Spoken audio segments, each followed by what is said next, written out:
رسوله الكريم أما بعد أعوذ بالله من الشيطان الرجيم بسم الله الرحمن الرحيم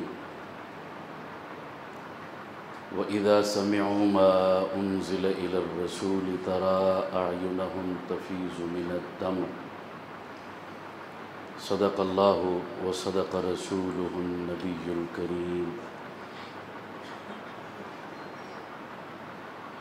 انتہائی لائق صد تعظیم و تکریم میزبان محترم و مکرم، زینت بزم، حضرات اکابرین علماء کرام، میرے بزرگوں اور محترم دوستوں، اس کو تھوڑا سا اوپر کر لیجیے۔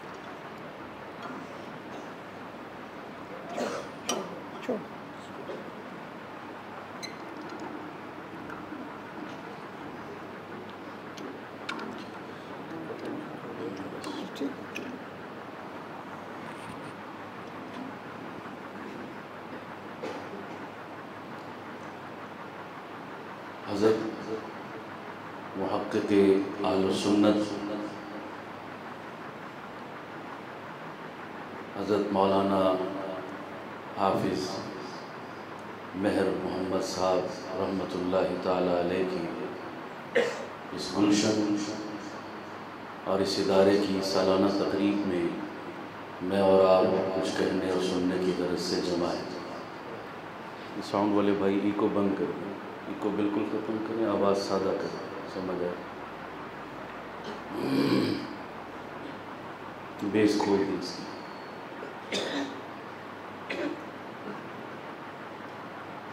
آپ کے اس ادارے میں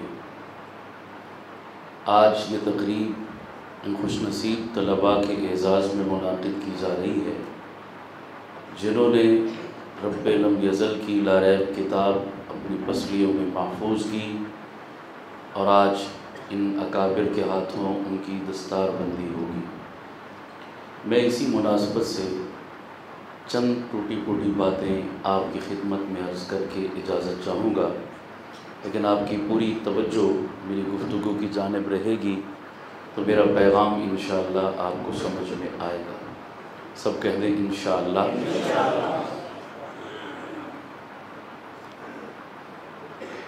حضرت آدم علیہ السلام سے لے کر میرے پاک پیغمبر جناب محمد رسول اللہ صلی اللہ علیہ وسلم تک جتنے انبیاء تشریف لائے، ہر نبی کی نبوت کو پختہ مؤکد کرنے کے لیے اللہ نے انہیں کوئی نہ کوئی معجزہ عطا فرمایا، اور ہم اہل سنت کا عقیدہ ہے کہ انبیاء کے معجزات برحق ہیں، بولو بے شک۔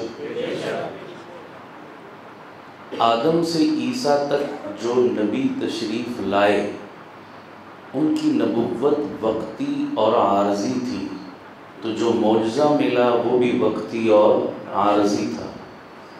میرے پاک پیغمبر کی نبوت دائمی تھی اور ہمیشہ کے لیے تھی، تو اس لیے میرے پاک پیغمبر کو دو قسم کے معجزات اللہ نے عطا فرمائے۔ کچھ تو وہ تھے جو حضور کی زندگی میں ساتھ رہے، حضور کے پردہ فرمانے کے ساتھ معجزات بھی چلے گئے، لیکن کچھ معجزے ایسے ہیں کہ حضور کو پردہ فرمائے ہوئے دنیا سے 14.25 صدیاں گزر چکی، مگر وہ معجزے آج بھی زندہ موجود ہر انسان اپنی آنکھوں سے دیکھ رہا ہے۔ میں ایسے چند معجزات کا ذکر کروں گا ابتداءً، اور پھر میں اپنے مدعے کی طرف آؤں گا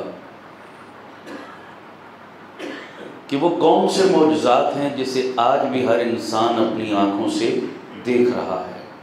نمبر 1، پہلا معجزہ، اللہ سب کو حج عمرے کی توفیق عطا فرمائے۔ جو لوگ جاتے ہیں آپ ان سے پوچھئے کہ حجاج کرام میدان عرفات اور منا میں کچھ وقت گزارتے ہیں، ایسا ہی ہے؟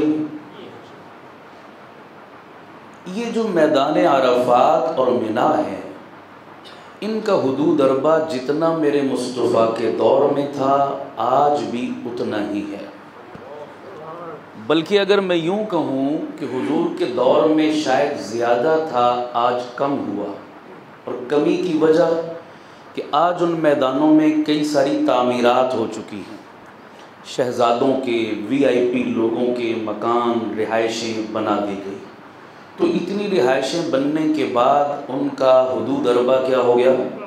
کم ہو گیا، زیادہ نہیں ہوا۔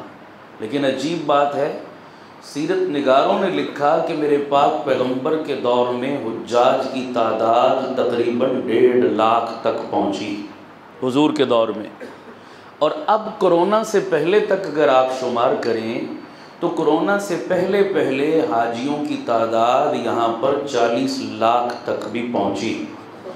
لیکن سوچنے والی بات یہ ہے کہ حضور کے دور میں مجمع 1.5 لاکھ کا تھا، میدان تب بھی بھر گیا، آج مجمع 40 لاکھ کا تھا، میدان تب بھی بھر گیا۔ یہ عجیب بات ہے، آج تک کسی حاجی سے آپ نے یہ نہیں سنا ہوگا کہ یار میں حج کے لیے گیا لیکن میں تو عرفات میں جا ہی نہیں سکا، رش اتنا تھا میں باہر بیٹھا رہا۔ کبھی سنا؟ مجھے منا میں پاؤں رکھنے کی جگہ نہیں ملی رش کی وجہ سے، نہیں، مجمع زیادہ ہوا، حدود اربع اگرچہ کم ہوا، لیکن پھر بھی سارے کے سارے سما گئے۔ میرے مصطفیٰ کے فرمان کا مفہوم ہے، منا کی مثال ماں کے پیٹ کی سی ہے، ماں کے پیٹ میں بچہ ایک ہو سما جاتا ہے، 2 ہوں سما جاتے ہیں، بلکہ آج کل تو میڈیا کا دور ہے۔ گزشتہ سال میں نے یہ خبر میڈیا میں پڑھی اور سنی کہ یورپ کے کسی ملک میں ایک ماں نے ایک وقت میں 15 بچوں کو جنم دیا۔ اب پیٹ اتنا ہے، پیٹ نہیں بڑا بابا، ایک بچہ تھا تو بھی سما گیا، 15 بچے تھے تو بھی سما گئے، مجمع 1.5 لاکھ کا تھا تو بھی سما گیا، مجمع 40 لاکھ کا تھا تو بھی سما گیا۔ یہ میرے مصطفیٰ کا زندہ معجزہ ہے جسے آج بھی ہر حاجی اپنی آنکھوں سے دیکھ کر آتا ہے۔ دوسرا معجزہ، بڑی توجہ رکھنا، بقرہ عید کے موقع پر ہم قربانی کرتے ہیں، ایک جانور ذبح کرتے ہیں، سارا گھر لگا ہوتا ہے، گھر کے صحن میں، برآمدے میں، آنگن میں، پلاٹ میں ایک جانور ذبح کیا جاتا ہے، اور شام تک سب کی بس ہو جاتی ہے۔ پھر ہم صفائی کرتے ہیں، خون صاف کرو، سرف سے دھلائی کرو، پانی گراؤ، کیمیکل چھڑکو، دوائی چھڑکو، چونا لگاؤ، سارا تردد کرنے کے باوجود بھی اس کے اثرات اگلے 1 مہینہ تک وہاں سے ختم، بدبو رہتی ہے، تعفن رہتا ہے، مچھر ہوتے ہیں، مکھیاں ہوتی ہیں، چیلیں آتی ہیں، کوے آتے ہیں، کتے آتے ہیں، بلے آتے ہیں کہ یہاں قربانی ہوئی ہے جناب، وہ اثرات اگلے 1-2 ماہ تک وہاں سے ختم نہیں ہوتے باوجود کوشش کے۔ لیکن حاجی حج کے لیے جاتے ہیں، اگر 40 لاکھ حاجیوں کی تعداد ہے تو ایک قربانی فی حاجی بھی کرے تو کتنے جانور ذبح ہوئے؟ 40 لاکھ جانور 3 دن میں ذبح ہوئے۔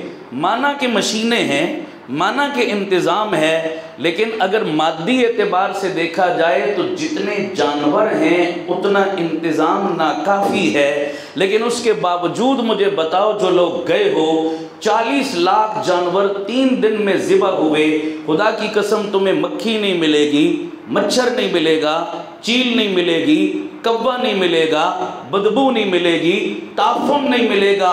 خدا کے شہر بھی پاک ہیں، محمد کا مدینہ بھی پاک ہے، اللہ نے پاکیزہ جگہوں کو ہر طرح کے تعفن اور بدبو سے پاک کر دیا۔ 40 لاکھ جانور ذبح ہوئے مگر کوئی اس کے غلط اثرات نظر نہیں آتے۔ یہ میرے مصطفیٰ کا زندہ معجزہ ہے جسے آج بھی ہر بندہ آنکھوں سے دیکھ رہا ہے۔ تیسرا زندہ معجزہ جسے آج بھی ہر بندہ آنکھوں سے دیکھتا ہے، اور وہ ہے وہاں پر ہر حاجی جو شیطان کو کنکر مارتا ہے۔ کیا کرتا ہے بھائی؟ کنکر مارتا ہے۔ ویسے تو تعداد زیادہ ہے علماء نے جو لکھی ہے، لیکن چلیں میں کم از کم بھی شمار کروں کہ فی حاجی 3 کنکریاں بھی اگر مارے، فی حاجی شیطان کو کتنی کنکریاں مارے؟ 3 کنکریاں بھی مارے تو 40 لاکھ حاجیوں کی کنکریاں اگر شمار کرو تو ایمان سے بتاؤ نیچے کنکروں کے پہاڑ جمع ہونے چاہیے نہیں ہونے چاہیے؟ پہاڑ جمع ہونے چاہیے۔ لیکن آپ کو حیرت ہوگی، جو لوگ دیکھ کر آئے ہیں ان سے پوچھئے گا کہ چند کنکر زمین پر پڑے ہوئے ملتے ہیں اور کسی کا نام و نشان نہیں ملتا۔ وہاں کوئی بلدیہ کا محکمہ کام نہیں کر رہا، وہاں کوئی جھاڑو لگانے والے لوگ نہیں ہیں، مشینیں اٹھانے والی پتھر نہیں ہے، کوئی چیز وہاں نظر نہیں آتی۔ خدایا یہ 40 لاکھ حاجیوں کے کنکر کہاں چلے گئے؟ یہ میرے رب کا غیبی نظام ہے جو وہاں کام کرتا ہے کہ جس حاجی کے حج کو رب قبول کر لے اس کی کنکریاں آسمان کے فرشتے آ کر چون لیتے ہیں، اور جس کا حج کسی بھی وجہ سے قبولیت سے رہ جاتا ہے اس کی کنکریاں زمین پر پڑی بھی ملتی ہیں اور کوئی کنکر وہاں دکھائی نہیں دیتا۔ یہ میرے مصطفیٰ کا زندہ معجزہ ہے جو 14.25 صدیوں کے بعد بھی ہر بندہ آنکھوں سے دیکھ رہا ہے۔ کتنے ہو گئے بھائی؟ 3۔ چوتھا، آج بھی میرے مصطفیٰ کا جو زندہ معجزہ موجود ہے اس کا نام ہے روضہ رسول۔ کہہ دو سارے سبحان اللہ۔ ایک بات کہنے لگا ہوں، علماء موجود ہیں، آدم سے عیسیٰ تک جتنے انبیاء تشریف لائے، کسی نبی کی قبر کو انفرادی طور پر اس کے نشان کو قطعی درجے میں اللہ نے محفوظ نہیں رکھا۔ توجہ کرنا، کیا مطلب؟ آپ یوں تو کہہ سکتے ہیں کہ سرزمین فلسطین میں انبیاء کی قبریں ہیں، آپ یوں تو کہہ سکتے ہیں کہ شام اور عراق کے علاقوں میں انبیاء کی قبریں ہیں، کنفرم کسی نبی کا نام لے کر آپ نہیں کہہ سکتے کہ یہ فلاں نبی کی قبر ہے۔ اگر کسی نے کسی نبی کی قبر اطہر کے بارے میں دعویٰ کیا بھی ہے کہ یہ فلاں نبی کی قبر ہے، وہ ضمنی درجے میں دعویٰ ہے، وہ قطعی درجے میں دعویٰ نہیں ہے۔ اب یہ اللہ تعالیٰ نے کیوں محفوظ نہیں رہنے دیا، یہ اس کے راز ہیں، وہی بہتر جانتا ہے۔ لیکن 1.25 لاکھ انبیاء میں ایک قبر اور روضہ ہے جس کے بارے میں آپ آنکھیں بند کر کے کہہ سکتے ہیں کہ اس روضے میں جو ہستی آرام فرما ہے وہ امام الانبیاء جناب محمد الرسول اللہ کی ہستی ہے، اور اس روضے کو گنبد خضرا کہتے ہیں۔ کسی نبی کی قبر کے نشان کو قطعی درجے میں محفوظ نہ رہنے دینا اور مصطفیٰ کے روضہ اطہر کے نشان کو آج تک من و عن محفوظ رکھنا، یہ میرے مصطفیٰ کا زندہ معجزہ ہے جسے آج بھی ہر بندہ آنکھوں سے دیکھ کر آ رہا ہے۔ کتنے ہو گئے؟ 4۔ 5واں سنیے گا، نبی کا زندہ معجزہ جسے آج بھی ہر بندہ آنکھوں سے دیکھ رہا ہے اسے زمزم کہتے ہیں۔ بولو کیا کہتے ہیں؟ سارے بولو کیا کہتے ہیں؟ اب آپ کے ذہن میں سوال آئے گا کہ یہ میرے پاک پیغمبر کا معجزہ تو نہیں، یہ تو جناب اسماعیل کا معجزہ ہے۔ جناب اسماعیل نے ایڑیاں رگڑی تھی تو وہاں سے کیا نکلا تھا؟ زمزم کا چشمہ۔ آپ نے اس کو حضور کا معجزہ کیسے کہہ دیا؟ میں دلیل دیتا ہوں، یاد رکھیے کہ ایک ہوتا ہے معجزہ اور ایک ہوتا ہے ارہاس۔ اگر نبی کو نبوت ملنے کے بعد کوئی خلاف عادت کام اس کے ہاتھ پہ ظاہر ہو اسے معجزہ کہتے ہیں، اور نبی کو نبوت ملنے سے پہلے کوئی خلاف عادت کام اس کے ہاتھ پر ظاہر ہو اسے ارہاس کہتے ہیں۔ بولو اسے کیا کہتے ہیں؟ اسماعیل ابھی چھوٹے بچے ہیں، ایڑیاں رگڑتے ہیں، پانی کا چشمہ نکلتا ہے، ابھی نبوت نہیں ملی، تو یہ چشمہ ان کا کیا کہلائے گا؟ ارہاس کہلائے گا، معجزہ نہیں کہلائے گا۔ لیکن علماء نے لکھا ہے، سیرت نگاروں نے، یہ جہاں آج زمزم کا کنواں ہے نا، اس پر ایسا دور بھی آیا کہ یہ بالکل مٹی سے بھر گیا تھا، اس کا نشان مٹ گیا تھا۔ حضور کے دادا خواجہ عبد المطلب یہاں تشریف لائے، تاریخی آثار و نقوش کے ذریعے انہوں نے اس جگہ کو ٹریس کیا اور پھر دوبارہ اس کی کھدائی ہوئی، دوبارہ یہ زمزم کا چشمہ یہاں سے برآمد ہوا اور نکلا۔ پھر میرے پاک پیغمبر اپنے دور نبوت میں اپنے یاروں جان نثاروں کے ساتھ اس کنویں پر تشریف لائے تو صحابہ نے حضور کو یہ زمزم کا پیالہ بھر کے پیش کیا. میرے آقا نے آدھا پیا, آدھا چھوڑ دیا. صحابہ نے پوچھا یا رسول اللہ اس بچے ہوئے کا کیا کرنا ہے؟ میرے مصطفیٰ نے فرمایا یہ میرا جوٹھا ہے, اسے دوبارہ زمزم کے کنویں میں ڈال دو. جب مصطفیٰ کا جوٹھا زمزم کے کنویں میں ڈلا تو اس وقت میرے مصطفیٰ نے کھڑے ہو کے فرمایا تھا لوگوں سن لو, مجھ محمد کا جوٹھا اب اس میں چلا گیا, اب قیامت کی صبح تک اس کا پانی کبھی کم نہیں ہو سکتا ہے. اور اگلی بات بھی میں ایک عجیب بتاؤں آپ کو, غور کرنا ذرا. میں پورے دعوے سے ایک بات کہنے لگا ہوں, آپ کو تعجب ہوگا بڑا اور ایمان بھی تازہ ہوگا. اے وہ لوگوں جو آج زمزم پی رہے ہو تمہیں مبارک ہو. آج جو زمزم پی رہے ہو تمہیں مبارک ہو. تم زمزم نہیں پی رہے, تم محمد کریم کا جوٹھا پی رہے ہو. اور میرا ایمان کہتا ہے, میری حضور سے محبت کہتی ہے, میرا وجدان کہتا ہے کہ جس پیغمبر کے امتی کے حلق سے نیچے مصطفیٰ کریم کا جوٹھا چلا گیا, رب کی رحمت پہ بھروسہ کر کے کہتا ہوں جہنم کی آگ اس کا کچھ نہیں بگاڑ سکتی. اللہ سب کو یہ دولت نصیب فرما دے. اور اس سے بڑی عجیب بات آپ کو بتاؤں میں, کائنات کے کسی کنویں کا, کسی چشمے کا, کسی نلکے کا پانی اتنا نہیں پیا جاتا جتنا زمزم کا پانی دنیا پی رہی ہے. ماہرین کا کہنا ہے کہ وہاں اتنی پاورفل موٹریں لگی ہیں, ایک منٹ میں 45,000 لیٹر پانی وہاں سے نکالا جاتا ہے. پر سیکنڈ 45,000 لیٹر پانی دنیا تک پہنچ رہا ہے. اور اس سے بھی عجیب بات بتاؤں, میں نے اپنے علماء کی زبانی یہ عجیب جملہ سنا اور میں نے اس کا تجربہ کیا, میں نے بالکل درست پایا. ہمارے بزرگ فرمایا کرتے تھے لوگوں تجربہ کر کے کبھی دیکھ لینا, اللہ کا عجیب نظام ہے. رب چاہتا ہے میں اپنے محمد کے کسی امتی کو اس وقت تک موت نہیں دوں گا جب تک محمد کا جوٹھا نہیں پلا دوں گا. یہ اتنا بڑا مجمع بیٹھا ہے, ہاتھ کھڑا کر کے مجھے بتاؤ جس بندے نے آج تک زندگی میں ایک گھونٹ بھی زمزم پیا, ذرا ہاتھ کھڑا کر دے. دائیں بائیں اپنے دیکھو, کوئی ہاتھ نیچے تو نہیں ہے؟ او بولو یار, کوئی ہاتھ نیچے تو نہیں ہے؟ نیچے کر لیں. کوئی وہ میرا بھائی ہاتھ کھڑا کر دے جو کہے زندگی میں آج تک مجھے ایک گھونٹ زمزم پینا نصیب نہیں ہوا. بولو کوئی ملے گا؟ اور خدا کو گواہ بنا کر کہتا ہوں یہ صرف آپ کے اس علاقے اور مسجد کی حالت نہیں. جاؤ روڈ پر کھڑے ہو جاؤ, جاؤ بازاروں چوکوں چوراہوں میں سروے کر کے دیکھ لو, مشرق میں جاؤ, مغرب میں جاؤ, شمال میں جاؤ, جنوب میں جاؤ, جس نے دنیا میں جنم لیا ہے, کچھ وقت اس نے زندگی گزاری ہے اس کائنات میں, محمد کریم کا کلمہ پڑھا ہے, حضور کی غلامی میں آیا ہے, اللہ نے موت سے پہلے پہلے محمد کا جوٹھا اس کے حلق سے نیچے اتارا ہے. یہ رب کی شان کریمی ہے.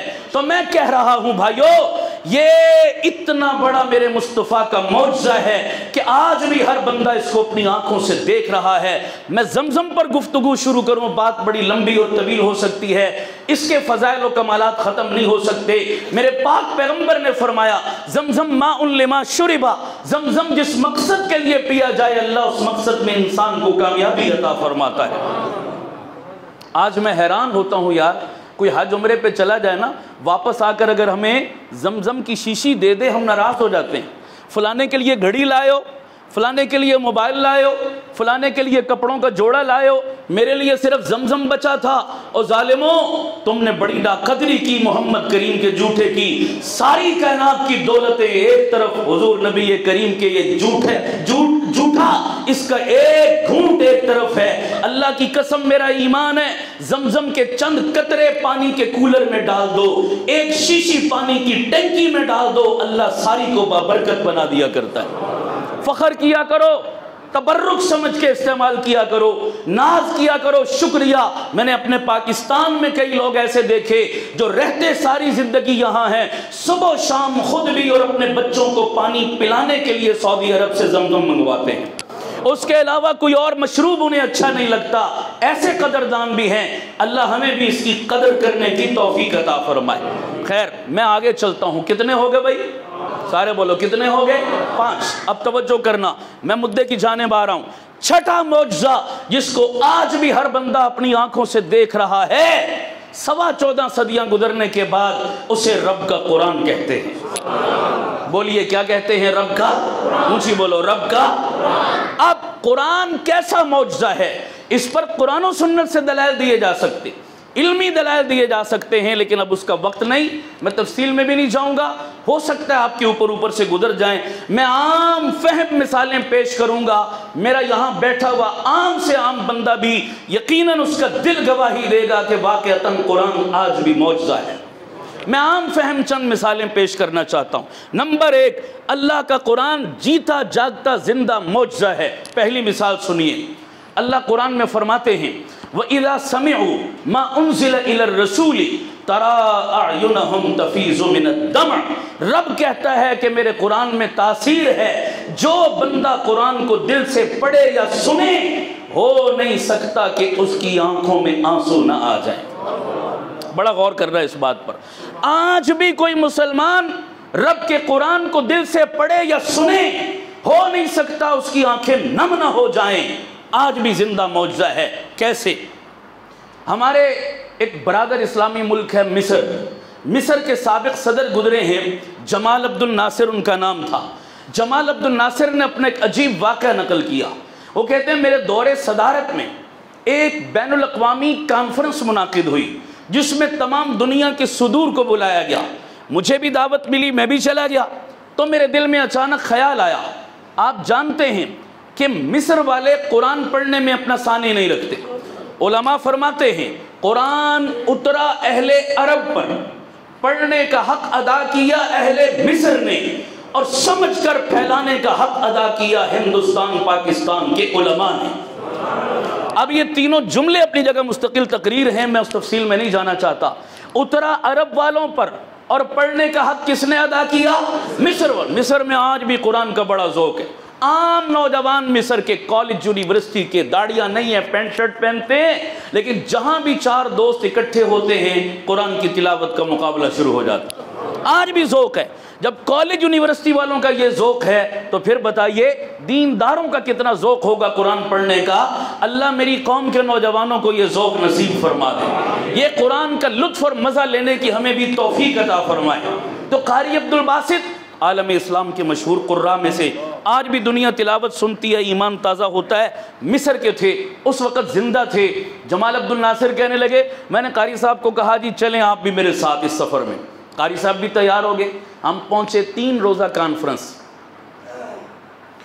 3 دن کی کانفرنس میں ایک دن کانفرنس کے دوران چائے کا وقفہ ہوا تو سارے چائے پینے لگے، آپس میں گپ شپ ہونے لگی.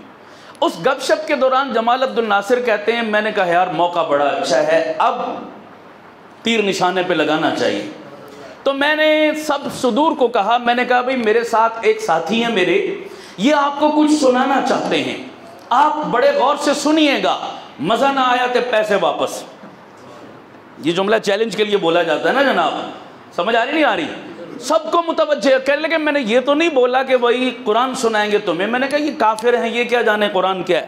میں نے کہا بس تمہیں کچھ سنانا چاہتے، سنو لطف آئے گا آپ کو بڑا. جب یہ بولا نا تو سب کو بڑا سسپینس اور تجسس ہوا کہ بھائی اتنا دعویٰ کر رہا ہے یہ بندہ، سنیں پتہ نہیں کیا چیز ہے، کیا سنانا چاہ رہے ہیں. سب متوجہ ہوئے تو کہنے لگے، میں نے اشارہ کیا قاری صاحب کو، میں نے کہا قاری صاحب لو شروع ہو جاؤ آج. قاری صاحب نے اپنے ہاتھ کانوں پر رکھے، آنکھیں بند کی اور اپنے لحن داودی میں قرآن میں ڈوب کر سورہ رحمان کی تلاوت شروع کر دی. جملے سننا یار خدا کی قسم. جمال عبد الناصر کہتا ہے قاری صاحب سورہ رحمان پڑھ رہے تھے، میں ان کافروں کے چہرے پڑھ رہا تھا. کہنے لگا مجھے پیدا کرنے والے رب کی قسم، قرآن پر ایمان تو پہلے بھی میرا تھا، اس دن اور پکا ہو گیا کہ میں نے دیکھا کوئی آنکھ ایسی نہیں تھی جس میں آنسو نہ بہ رہے. میں نے کہا مولا میں تیرے قرآن کے اعجاز پہ قربان کیوں نہ جاؤں. یہ کافر ہیں، مسلمان نہیں، یہ غیر مسلم ہیں، قرآن کی زبان نہیں جانتے، ترجمہ نہیں جانتے، انہیں نہیں پتا جو پڑھا جا رہا ہے اس کا مطلب کیا ہے، بغیر سمجھے اور ایمان کے بھی سن رہے ہیں، ہر آنکھ بہتی چلی جا رہی ہے. مانو قرآن زندہ معجزہ نہیں ہے تو پھر اور کیا ہے. معجزہ ہے یا نہیں؟ اچھا یہ الفاظ بھی قرآن کے اثر رکھتے ہیں یا نہیں رکھتے؟ بولو سارے بولو۔ ایک دفعہ ایک خشکا سا بندہ میرے متھے لگ گیا۔ خشکا سمجھتے ہیں نا جناب؟ اب یہ موضوع نہیں ہے، بات میری دائیں بائیں نہ نکل جائے، سمجھ آ رہی نہیں آ رہی؟ بس ایک چھوٹا سا اشارہ کر کے آگے بڑھتا ہوں۔ کہنے لگا یہ جو تمہارے پاس مولویوں کے پاس لوگ آتے ہیں، کہتے ہیں جی بیمار ہوں، ادھر درد ہے، یہ تکلیف ہے، اور تم مولوی کچھ پڑھتے ہو، ان پر پھونک مارتے ہو، کہتے ہو جی شفا مل گئی، بندہ ٹھیک ہو گیا جناب۔ یہ الفاظ میں کوئی اثر نہیں ہے، الفاظ میں کوئی جان نہیں ہے، الفاظ میں کوئی تاثیر نہیں ہے، یہ صرف تم مولویوں نے اپنی دکانداری چمکائی ہوئی ہے۔ تو سمجھ آئیے میری بات؟ تم مولویوں نے کیا چمکائی ہوئی ہے؟ دکان، تمہاری روزی روٹی چلتی ہے اسی سے، اس کو دم ڈالا، اس کو دم ڈالا، اس کو دم ڈالا۔ لفظوں میں کہے کی تاثیر ہے بابا، الفاظ میں کون سا کمال ہے کہ تم الفاظ پڑھ کے اگلے پہ پھونک مارتے ہو، کہتے ہو فلاں بندہ ٹھیک ہو گیا، فلاں کو شفا مل گئی۔ تو ہر بندہ اپنی فیلڈ کا کیا ہوتا ہے؟ ماہر۔ ڈاکٹر اپنی فیلڈ کا کیا ہوتا ہے؟ تو جب ڈاکٹر کے پاس کوئی مریض جائے نا، وہ لمبی چوڑی ہسٹری اور سوال نہیں پوچھتا، وہ کہتا ہے منہ کھولتے زبان کٹ، کہتا ہے نہیں کہتا؟ پھر وہ بیٹری لگا کے ٹارچ لگا کے اس کی زبان دیکھتا ہے نا، تو سارا اندر کا الٹرا ساؤنڈ کر لیتا ہے کہ جناب کیا مسئلہ ہے۔ لمبی چوڑی بحث نہیں، ہماری بھی اپنی فیلڈ ہے، ہمارے پاس بھی جب کوئی بندہ آ کے منہ کھول کے زبان چلاتا ہے، ہم بھی وہ بولو نا، ہم بھی سمجھ جاتے ہیں کس قسم کا مریض ہے اور کون سا مرض لگا ہوا ہے۔ سمجھ آ رہی نہیں آ رہی؟ کون سے جراثیم پنپ رہے ہیں، ہر بندے کی اپنی فیلڈ ہے۔ تو میں بھی پہنچ گیا کہ صاحب کون ہے اور کہاں کے ڈسے ہوئے ہیں، کہاں سے مسٹیک لگی ہے۔ میں نے کہا ان کو ایسے نہیں سمجھ آنے والی۔ جب وہ سوال کر کے چپ کی نا اس نے، تو بڑی محفل میں نے کہا اٹھ جا، دفع ہو جا، نکل جا یہاں سے باہر، میں تیری شکل نہیں دیکھنا چاہتا۔ اتنے سخت جملے جب میں نے بولے نا، تو وہ ہکا بکا میرا منہ دیکھ رہا ہے، یار میں نے سوال کیا، یہ مولوی صاحب کو ہو کیا گیا ہے؟ مجھے کہنے لگا مولوی صاحب جواب نہیں دینا نہ دو، کم از کم بےزتی تو نہ کرو یار، اخلاق سے گری بات تو نہ کرو، یہ آپ کیا کہہ رہے ہیں؟ اٹھ جا، دفع ہو جا، تیری شکل نہیں دیکھنا چاہتا۔ یہ کون سا طریقہ ہے جواب دینے کا؟ آپ کے ساتھ یہ لفظ زیب نہیں دیتے، آپ نے ایسا کیوں بولا؟ میں نے کہا میں نے بھی الفاظ ہی بولے ہیں، تجھے ڈنڈا تو نہیں مارا۔ نہیں سمجھ آئی آپ کو؟ میں نے بھی کیا بولے ہیں؟ الفاظ ہی بولے ہیں، ڈنڈا تو نہیں مارا۔ میں نے کہا مجھ گناہگار کے لفظوں میں اثر ہے تو پروردگار کے کلام میں اثر کیوں نہیں مانتا؟ صحیح ہے یا غلط ہے؟ بولو۔ اثر ہے، یقیناً ہے۔ آپ میں اس مجمع میں کوئی میرا بھائی ڈاکٹر بیٹھا ہو اگر، یا نہیں بھی ہیں تو کم از کم اتنی بات سمجھیں گے آپ۔ یہ آپ جائیں نا، آج کل جدید دور میں بھی، اس ٹیکنالوجی کے دور میں بھی، اسپتالوں میں جائیں تو ڈاکٹروں نے ایک طریقہ علاج متعارف کروایا ہے جسے وہ تھراپی کہتے ہیں۔ کیا کہتے ہیں؟ مختلف امراض کی مختلف کیوں کیا کراتے ہیں؟ تھراپیاں کرواتے ہیں، ایکسرسائزز کرواتے ہیں، مشقیں کرواتے ہیں دوائیوں کے علاوہ۔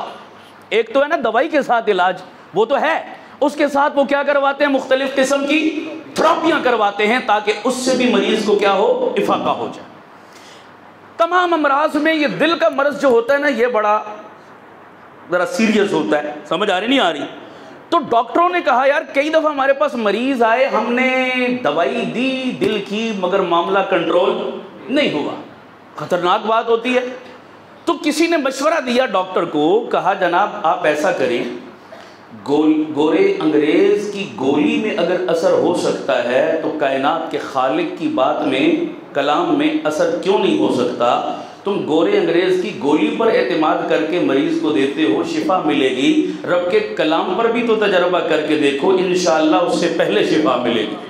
ایمان ہونا شرط ہے نا بابا، ہمارا ڈسپرین پر ایمان ہے لیکن رب کے کلام پر ایمان اور یقین نہیں ہے، مسئلہ سارا یقین کا ہوتا ہے۔ خیر انہوں نے کہا جی کیا کریں؟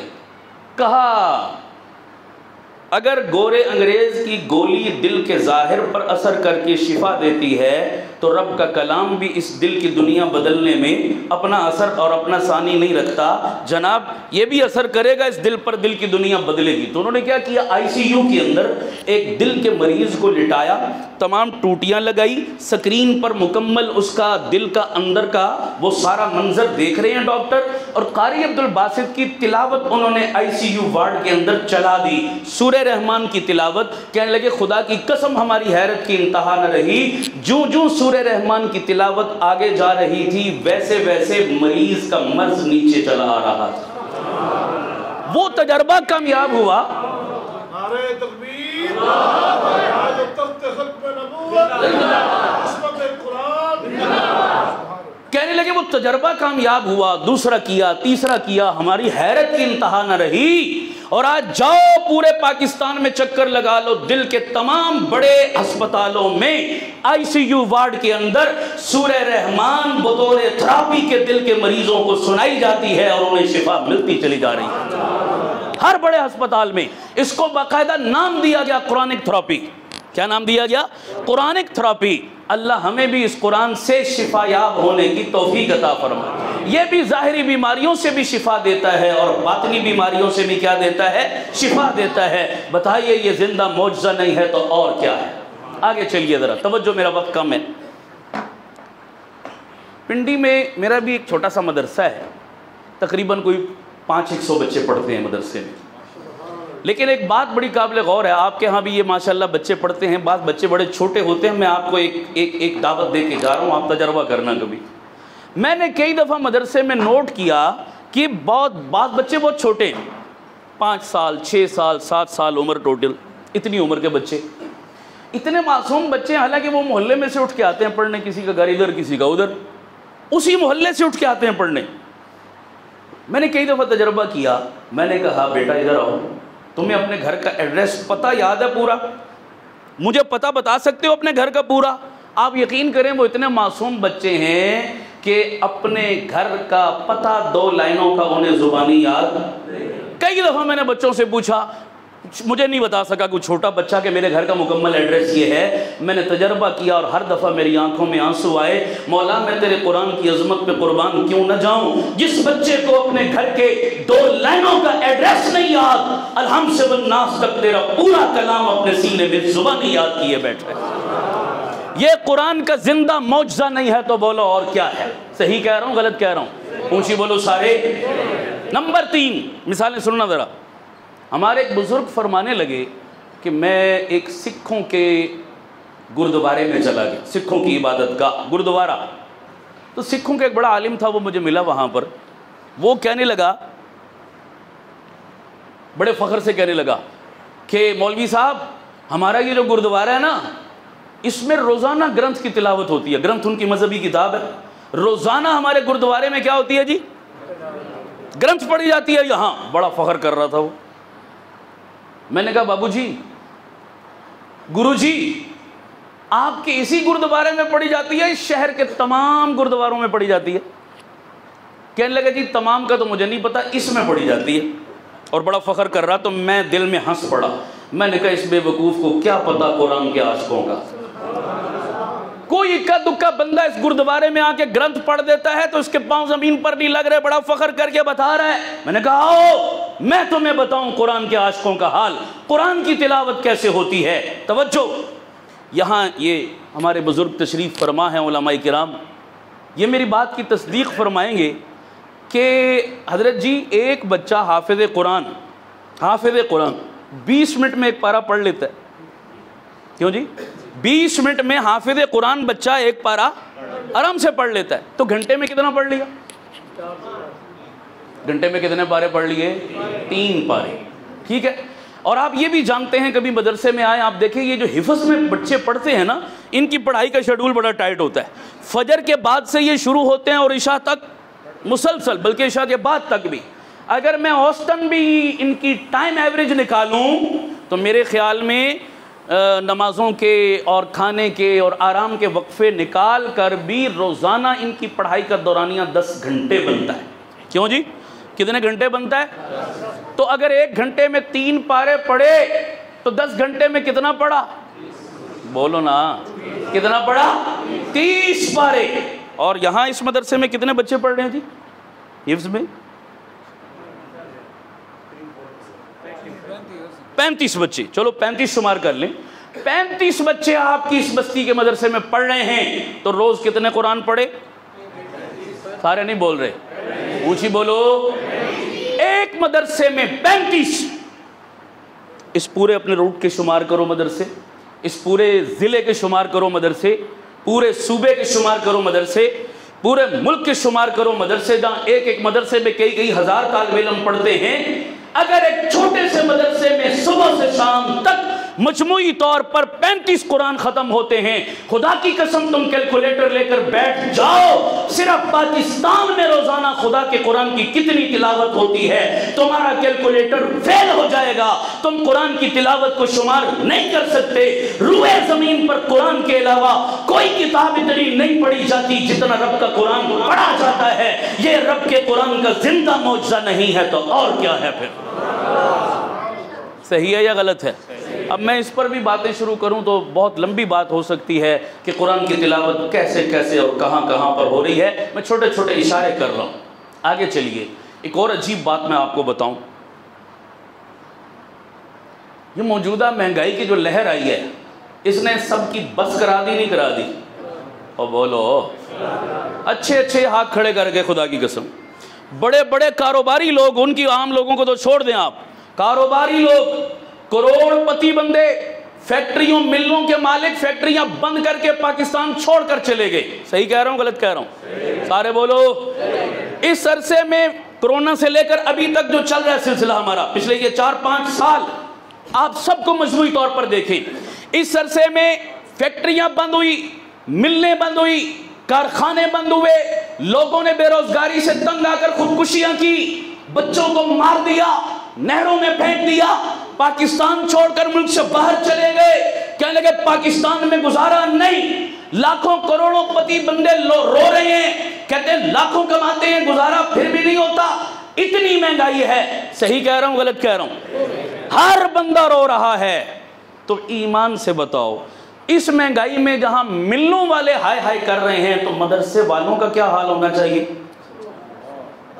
ایک منٹ کے لیے ذرا سوچیں. میں پہلے بھی بتاؤں, کرونا سے پہلے چیک کر لیں, ہمارے ہاں مالی اعتبار سے سب سے کمزور شعبہ کون سا ہے؟ مسجد اور مدرسہ. صحیح ہے یا غلط؟ اور بولو نا. پہلے بھی بیچارے برائے نام سا بس دھکا لگا رہے ہیں اپنے نظام کو. کیا تنخواہ ہے کہ امام کی 12,000 15,000, اس سے زیادہ تو شاید ہی کوئی دیتا ہو بابا. اس زمانے میں یہ کوئی تنخواہ ہے 12-15,000؟ کرونا سے پہلے بھی یہی حال تھا, اور اب تو بیچارے اور رگڑے کھا چکے ہیں ہر چیز. اچھا بھائی, عام بندوں کو آپ دیکھیں نا, اس مہنگائی میں سب سے زیادہ متاثر مسجد اور مدرسہ ہوا ہے, سب سے زیادہ متاثر. ایسا ہے یا نہیں ہے؟ عام بندوں سے کہو بابا مسجد مدرسے میں تعاون کیا کرو, کہتے ہیں جناب مہنگائی اتنی زیادہ ہو گئی ہے, بچوں کی دال روٹی پوری کریں یا مسجد مدرسے سے تعاون کریں, نہیں ہے گنجائش. یہ عجیب بہانہ تم نے بنا لیا. مجھے بتاؤ, اس مہنگائی میں کوئی ایک بندہ کھڑا کر دے ہاتھ اور کہے مہنگائی کی وجہ سے میں نے سگریٹ پینا چھوڑ دی. بولو, کبھی سنا آپ نے؟ سگریٹ وہ روزانہ پیتا ہے, نہیں چھوڑے مہنگائی کی وجہ سے.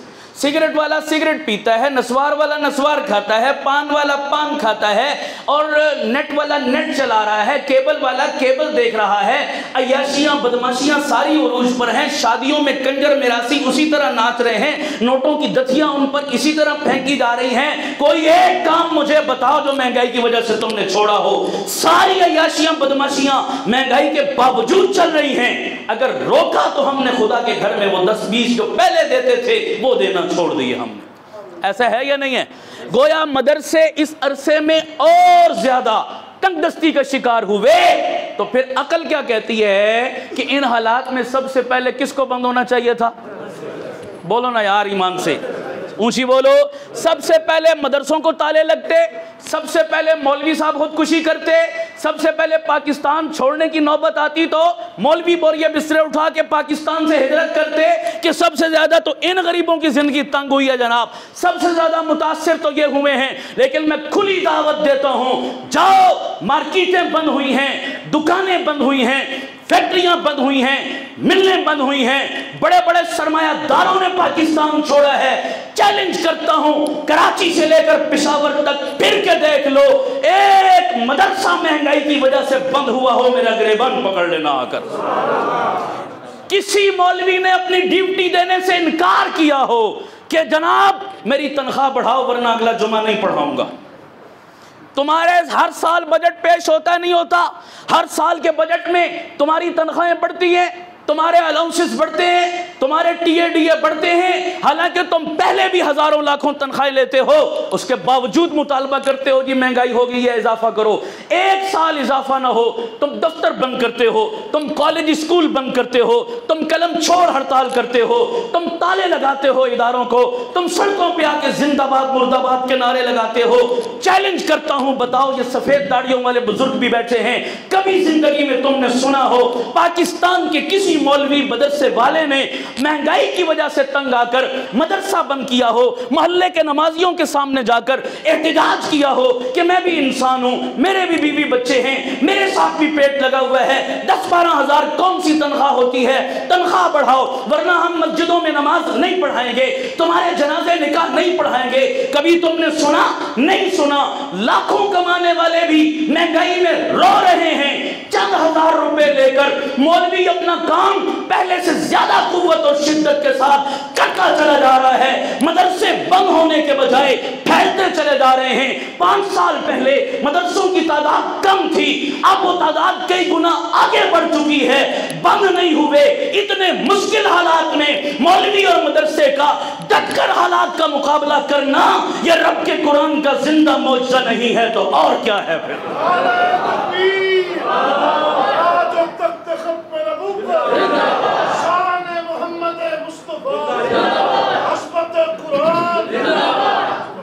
بولو صحیح کہہ رہا ہوں غلط کہہ رہا ہوں؟ ایک مدرسہ تم نہیں دکھا سکتے جس کو تالا ایک دن کے لیے۔ میں نے دیکھے ایسے مدرسے، خدا کی قسم، میں پورے ملک میں پھرتا ہوں، یہ میرے بزرگ تائید فرمائیں گے، میں نے دیکھے ایسے مدرسے کہ سینکڑوں بچے اللہ کا قرآن پڑھ رہے ہیں، صبح صبح معتمم صاحب آئے اور آ کر کہنے لگے بیٹا آج دن کے کھانے کے لیے مدرسے میں آٹا نہیں ہے، تم بھی روزہ رکھو میں بھی روزہ رکھتا ہوں۔ میں نے دیکھے خدا کی قسم ایسے مدرسے۔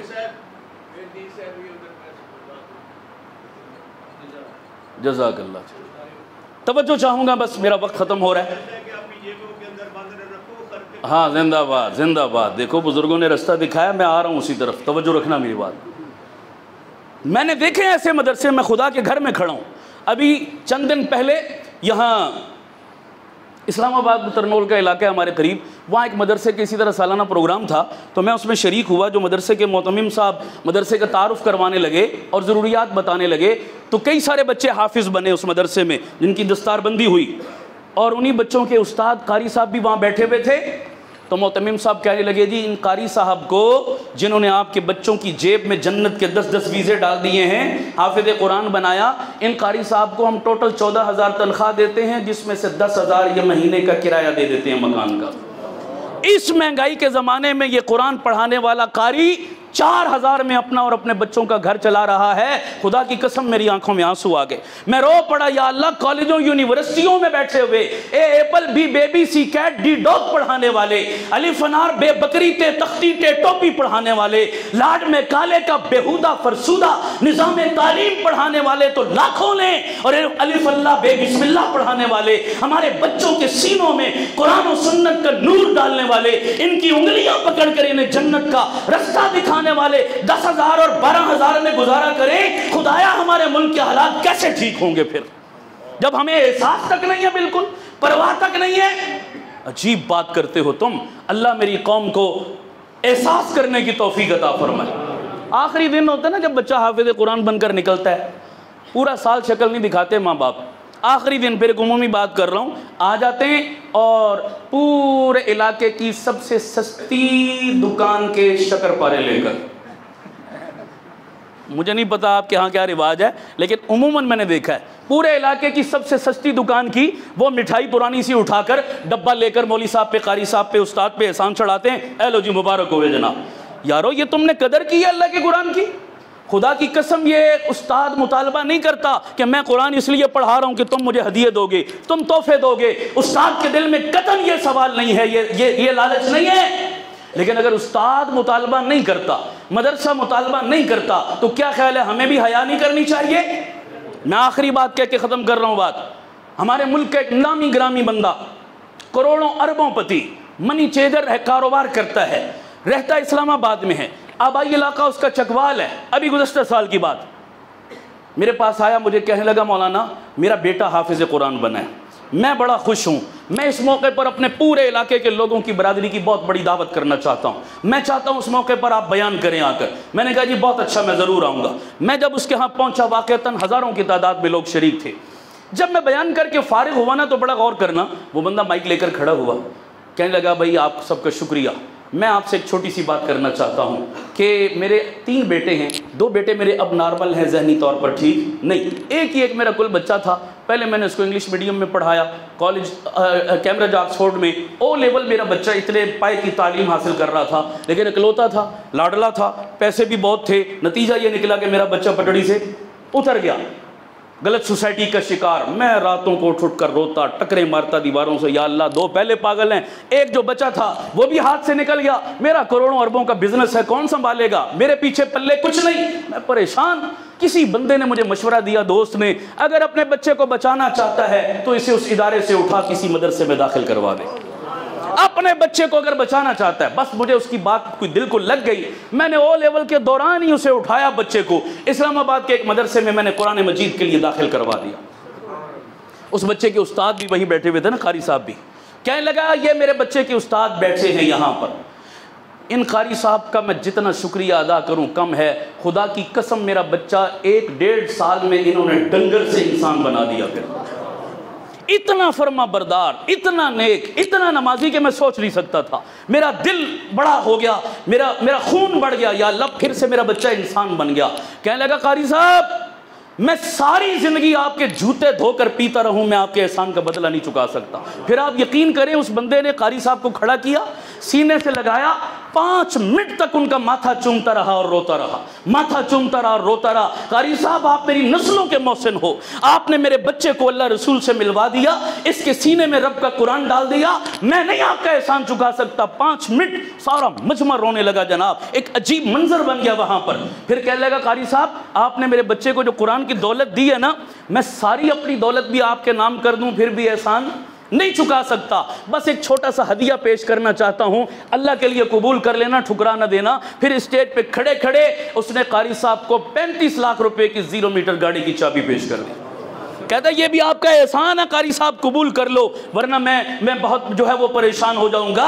ایسے قدردان بھی ہیں بابا، یہ 2 انتہائیں ہیں بابا۔ میں آپ سے گاڑی کا مطالبہ تو نہیں کرتا، لیکن یارو اتنا مطالبہ تو ضرور کرتا ہوں، خدا کی قسم اتنی بڑی آبادی، اتنا فیض اس کو پہنچے تو کم از کم یار ان کو اچھی تنخواہ تو ملنی چاہیے۔ مجھے نہیں پتا کہ آپ کے ہاں کیا تنخواہوں کا دستور ہے، لیکن عام طور پر مدارس میں یہ شعبہ بڑی قسم پرسی کا شکار ہے۔ کون کون نیت کرتا ہے آج کے بعد رب کے دیے ہوئے اس معجزے جسے قرآن کہتے ہیں، اس معجزے کی قدر کرے گا؟ کون کون تیار ہے؟ انشاءاللہ قدر کرو گے، انشاءاللہ تعاون کرو گے، یہ معجزہ اپنے بچوں کے سینوں میں ڈالو گے، ہر گھر میں بیٹا بیٹی حافظ قرآن عالم دین بناؤ گے، جان و مال سے ان اداروں کی چلانے والوں کی قدر محبت کرو گے انشاءاللہ۔ اسی سے ہمارے ملک کے حالات بھی سنوریں گے، ہمارے گھروں کے، ہماری دنیا اور آخرت کے حالات بھی سنوریں گے۔ یار زندہ ملاقات باقی، وآخر دعوانا ان الحمدللہ رب العالمین۔